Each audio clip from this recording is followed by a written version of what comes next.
I suppose it's unique in the sense that we're traditionally a rugby school, and it's 2012 since we were last in the senior final, and 2006 since we last won it. I suppose with regards to both finals and contesting junior and senior next week, senior being under 19 and junior being under 16, it's a huge achievement from our point of view. And we, as you said initially there, with a huge Clare contingent playing in both finals. But we would have always had a huge Clare background here. Over 40% of our population, Derek, come from the Clare side of the border. And as I said, huge Claremen like Anthony Foley and Keith Wooden, their day went through the school. And not just rugby, we've had Colin Galvin and Donald Donovan too, and Jack Curban in recent years, so from the hurling side. But it's a unique occasion to get to both. And it's a huge opportunity and a big day for all the lads that are involved. Was there a sense starting out this year that you felt you had two groups that could do this? If I can backtrack a little there, Derek, first of all, regards to the last few years within the school, like everything, like you would cover there with Clare underage hurling and so on, it has to start out at a young age. And about 2016, Derek, we looked at ourselves. We were wondering why we weren't getting to senior and junior finals, why we weren't competing. And we shifted things in this school in regards to putting huge emphasis on the coaching, the structure within the school. And soon enough there, Derek, 2018, we won a junior. 2019, we lost the final. 2020, it was shared because of COVID. 21, it was called off. And COVID then had a bit of effect on us. And we're back up running again now the last couple of years. And, due to, I suppose, we're lucky in the sense, Derek, that we have at the moment our teaching staff, it's completely voluntary. But we're lucky in the sense that we have 10 coaches at the moment that are teaching in the school that are currently either playing in the AIL or coaching the AIL. And we just sat down, we mapped out the next few years with regards to ourselves. And while the start of the year, you never know where you're going to get, Derek, I suppose, you know what I mean? Because they do a group stage in this now early in the year. Our juniors look prominent early on, and the seniors had a couple of rough outings, but since the turn of Christmas, Derek, they've really turned the corner and they've grown with every game that they've played, Fantastic. As you mentioned, Dara Dillon is there with you as well. Dara from Killanena, of course. Dara, what's it like this week in the school leading up to these occasions? Well, Derek, how's it going? It's obviously a class achievement to make it because it's been first since 2012. And I think as much as there's a savage atmosphere in camp, which has been the case for a lot of the year, even when we weren't going as well, but just around school, it's just really, really upbeat. And I know they have a big game ahead of them in PBC, but everyone really is backing them, and they've really improved game by game. Even before Christmas, in the last two group games, they really kind of turned the corner and really are on an upward trajectory since then, I think. So they're really confident going into the last game.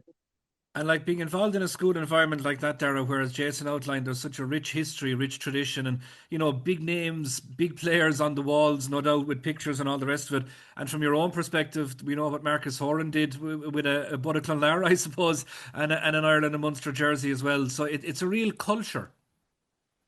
Yeah, definitely. I think there's lots of names that have gone before us, so I think there's definitely motivation there. And yeah, there is a real culture in the school. Even it's a real community vibe through to school. Like everyone who's gone before you, and I think there's a real link between the past players. Even Keith Earls was in helping out with the team this year. So yeah, I think there's a real culture of big names.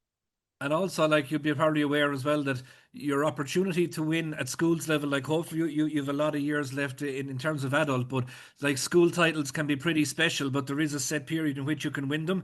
So every year that you don't, it's probably an opportunity gone by. So you'll be very eager, no doubt, to make the most of this opportunity. 100%. I think this year, more than ever, I think I noticed just how special senior rugby is. You're kind of like, no matter how far you go in rugby or even any sport, hurling or whatever, even if you play with Ireland in rugby, it's nothing that'll really be the same as playing in front of your schoolmates and your family in Thomond Park and Musgrave Park in those big games. So I think it's really special to play in senior rugby. And Jason, as you mentioned there, like the fact that there's, lads from both sides of the River Shannon, shall we say, often in schools you have that dynamic of different clubs coming together, but you have, the Clare Limerick rivalry has gone up in recent years, I suppose, on the hurling field, but on a rugby pitch, they're kind of putting their heads and boots in for each other. Yeah, well, look, as I said, Derek, our senior team there is backbone by a couple of lads like us, Jack Meany there, Brendan Minogue, who actually won an intermediate medal with Smith O'Brien's this year, Dan Foley, Milo Keane has come all the way from Kilkee. And they're mixing great with the Limerick lads here. And as you said, even though the rivalry has gone up in the GA world, it's great to see those lads tug out together and be as one. I suppose on that senior team, Dara kind of alluded to there, like the opposition that we're up against next week is quite scary in PBC. I think they've only conceded one try in the last 3 rounds of the Senior Cup. And it's pretty daunting task, but I suppose one thing that we got to look at, and you alluded to there, that winning a school's medal, be that Munster Senior Cup or a Harty Cup, it's a real unique medal to win. And it's one that the lads just have to grasp that opportunity, albeit 10 of our 15 are in 5th year and underage again next year, Fantastic. Take us through what the junior team did, what their challenge is. Junior team topped their group before Christmas, which basically gave them a quarter final, and a win in a quarter final would send them direct to a semi. They're fairly impressive in their quarter final win against Rockwell. They won 25-7. And then they had a pretty substantial win against Bandon in the semi-final, 44-8. Now, Bandon won that last year. So that was a good win. So, junior rugby under 16, you're going to a final. The guys are fairly confident, but at the end of the day, you're dealing with young lads. So it's about keeping their feet on the ground, really, and they're taking on the other Cork powerhouse in CBC. And again, look, it's on in Cork again the week after. So we have 2 trips to Cork within 7 days. Which isn't easy in this current climate, going down there and the cost of it and so on. But, we look forward to that junior final as well. And we'd be hoping for a real positive outcome there. And not just on the playing staff, we call them, I suppose, that there's Clare elements as well. But take us through what other Clare lads then are involved in a coaching sense. Yeah, well, I suppose, as I said to you there, as I alluded earlier on, the number of lads that we've involved in a rugby background, but we've a huge GA background here as well, Derek, and like this year, Dara was part of an under-19 team that got to Munster final and lost to Mount Sion. So we have people from a wide range of sporting backgrounds here. Martin McMahon from back Kilmurray Bricken, we have back Quilty, we have Owen O'Brien there in Newmarket, we've Elmer and Lara. So we have a huge Clare contingent involved across the board in various levels of sport, But again, at the end of the day, even though we have all those people, Derek, like we're still a school, and it's getting that balance in school life is really, really important to us. And just one of the biggest game changers for us probably 18 months ago was we managed to employ a full-time S&C coach for the school, Derek. And that's been huge across the board for all sports in here. And we're ultimately seeing a little bit of that difference now in being able to compete with the big Cork schools physically. And over the Christmas, seniors and juniors both would have travelled and played Dublin teams and won a couple and acquitted themselves quite well up there as well. But again, it's all those things, it's all those elements, Derek. They all have to come together, you know that. And you get results. Ultimately, it doesn't mean you're going to win cups, but what we want to do is produce fine young men that leave the school, and whether they go back playing hurling with their clubs in Clare or Limerick, or whether they continue to play rugby, or whether they go on to an elite level, that all we can do is prepare them as best possible. And Dara, you could answer this one now as truthfully or otherwise as you like, but is it a case this week when the school classroom door closes that it's just rugby talk? Is there much being done with the books?